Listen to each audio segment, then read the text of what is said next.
Salut, c'est Elias et aujourd'hui on va faire une comparaison entre la publicité Facebook et la publicité Google pour savoir lequel choisir selon ta situation. Parce que aujourd'hui, lorsqu'on veut faire la publicité pour sa propre entreprise ou pour l'entreprise de ses clients, on a plusieurs régies publicitaires qui s'offrent à nous. Il y a TikTok Ads, Snapchat Ads, mais vraiment les deux plus grosses régies publicitaires qui existent au monde, c'est le groupe Meta. Donc ça englobe la publicité Facebook, Instagram, l'audience network et la publicité Google qui inclut également le réseau display, Google Shopping et la publicité YouTube. Donc comment choisir entre les deux?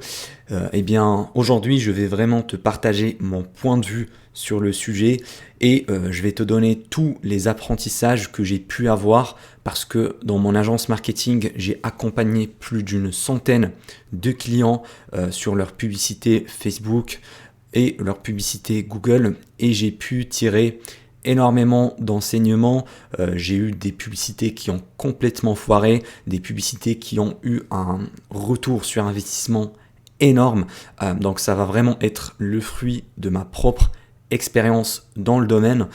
Et puis également, je vais plutôt parler précisément du réseau recherche Google. Donc je ne vais pas parler de YouTube Ads, je ne vais pas parler du réseau Display ou Google Shopping, mais plutôt du réseau de recherche Google et de la publicité Facebook Ads. Donc premièrement, je vais t'expliquer le fonctionnement de chacune des deux régies publicitaires. Comme ça, tu vas comprendre le fonctionnement derrière.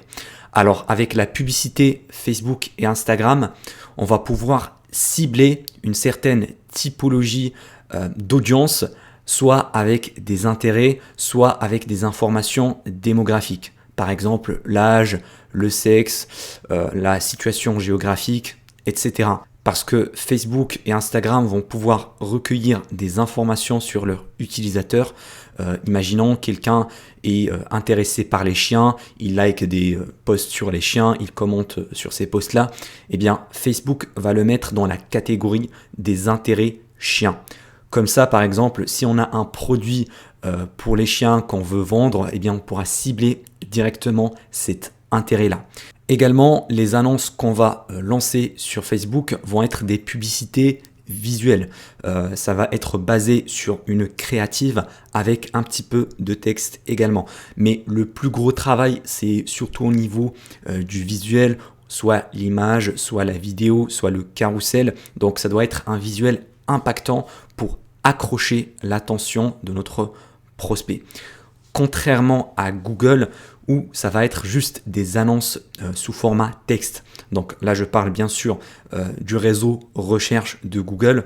On va mettre en place des annonces textuelles. Donc ça va juste être de l'écrit. On va mettre notre mot-clé avec la proposition de valeur ou bien notre offre sous format écrit. Et avec Google, contrairement à Facebook, on ne va pas cibler les gens en fonction de leur intérêt ou de leur comportement ou de leur tranche d'âge.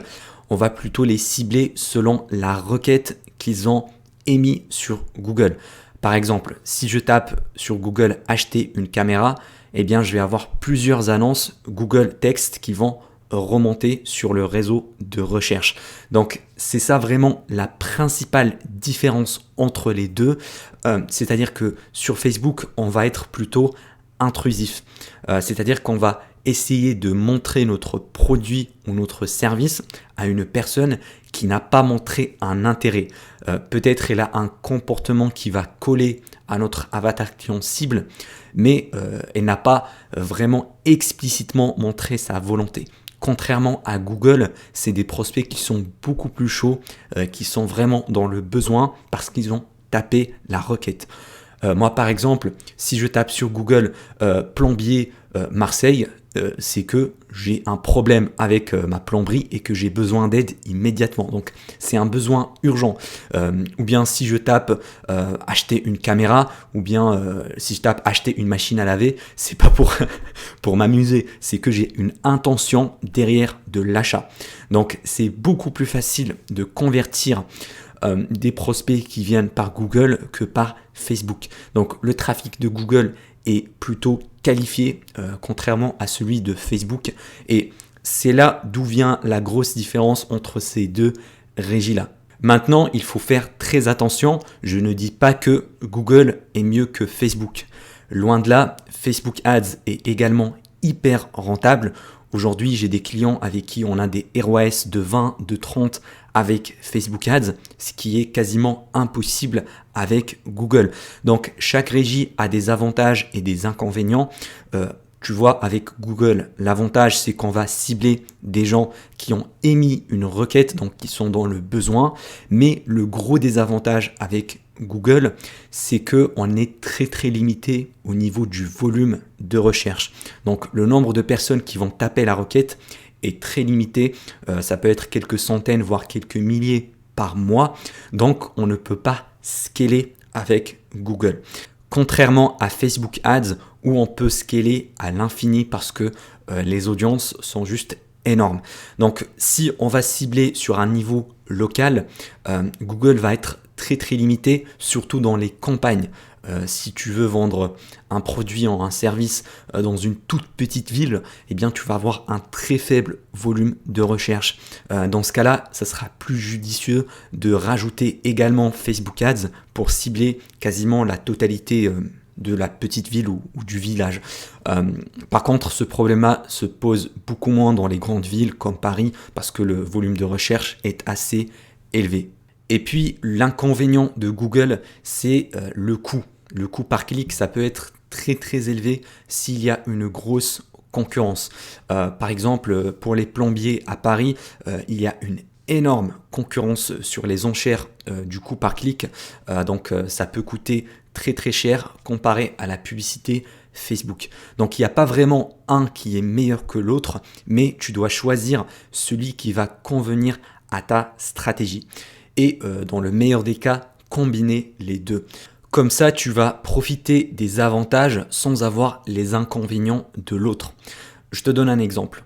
Moi, actuellement, dans mon agence marketing, j'ai un client qui vend des produits électroménagers à plus de 3000 €. Donc, c'est des gros paniers moyens. C'est une boutique e-commerce. Et pour ce genre de produits à étiquette, je ne vais pas faire de la publicité Facebook à froid sur des gens qui ne nous connaissent pas et qui n'ont pas montré un intérêt. Donc la stratégie que j'ai mis en place pour ce client-là, c'est qu'on a fait des publicités Google Ads sur le réseau de recherche afin d'attirer du trafic qualifié sur le site. Et il y a une partie qui convertit en client en achetant directement sur la boutique, mais il y a une grosse partie qui va aller ailleurs à cause d'une distraction.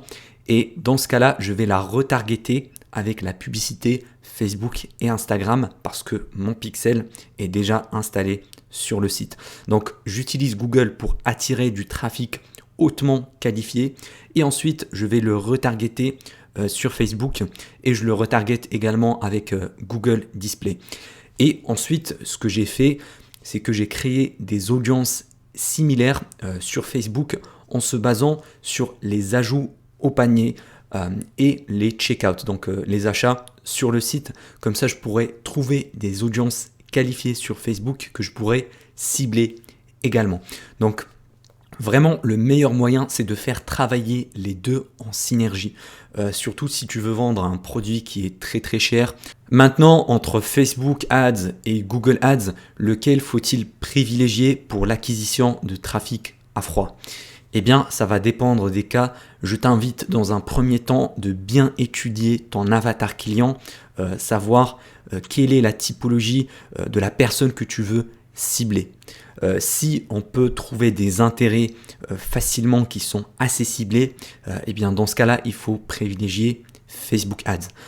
Par exemple, dans le B2C, sur des produits qui ne sont pas très chers, en général, je privilégie toujours Facebook Ads parce que, imaginons, je vends des gadgets pour chiens, voilà, pour les chiens ou les animaux de compagnie. Dans ce cas-là, ça va être très très simple d'aller sur Facebook et trouver l'intérêt chien et voilà, créer une publicité impactante sous format vidéo par exemple pour vraiment toucher le côté émotionnel de notre cible avec un bon copywriting derrière également pour vendre nos produits et être hyper rentable. Par contre, si on veut cibler des personnes qui sont des chefs d'entreprise, donc on est dans le B2B, et bien dans ce cas-là, c'est plus intéressant d'utiliser Google AdWords en acquisition. Par exemple, pour les comptables, pour les avocats, pour les, pour les architectes, voilà, pour des professions qui sont très très ciblées, qu'on ne peut pas vraiment targeter sur Facebook et également sur des requêtes basées sur un besoin profond et urgent. Par exemple, pour des artisans, pour la plomberie, pour tout ce qui est serrurier également. Parce que les gens qui ont besoin d'un serrurier, ils sont dans le besoin. Ils vont taper directement la recherche sur Google. Ils vont pas aller sur Facebook. Donc ça sert à rien de les cibler à froid sur Facebook. Il faut les cibler sur Google. Et par la suite, bien sûr, si tu as le pixel installé sur le site web, tu pourras bien sûr les retargeter avec Facebook Ads. Je vais te donner un exemple plus concret. Imaginons que tu travailles avec une agence immobilière et tu veux leur faire acquérir des vendeurs, donc des mandats de vente exclusifs. Eh bien, les gens qui veulent vendre un bien immobilier, tu ne peux pas vraiment les cibler sur Facebook. Oui, tu peux faire des intérêts de riches ou bien agences immobilières, etc. Mais c'est pas très très efficace, c'est pas très très ciblé.